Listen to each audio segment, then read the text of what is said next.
Ассаламу алейкум, рахматуллах.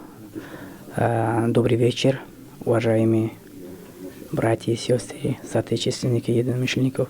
Сейчас в данное время мы находимся в штаб татаров,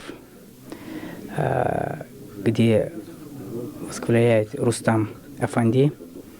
В этом центре, как всегда, проводится ифтар. Мы постараемся себе готовить на этом ифтаре. Приезжайте, проходите, приезжайте сюда. Отмечаем ифтара каждый день.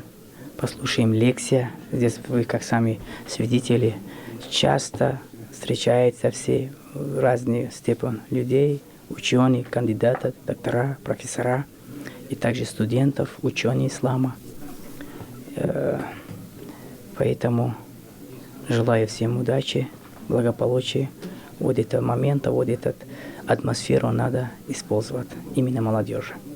Воспитание откуда берем? Именно в таких местах, мечетях, медресе, именно таких центров, которые только здесь можно видеть такие большие, крупные ученые. Они для нас это дар Божий. Мы должны использовать, мы должны от них брать воспитание, уроков. Поэтому еще раз прошу молодежи, учитесь, приезжайте, встречайтесь.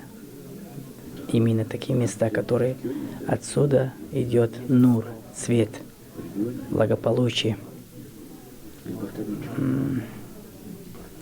Удачи вам, дай Бог счастья, здоровья и благополучия. Саламу алейкум ва рахматуллах.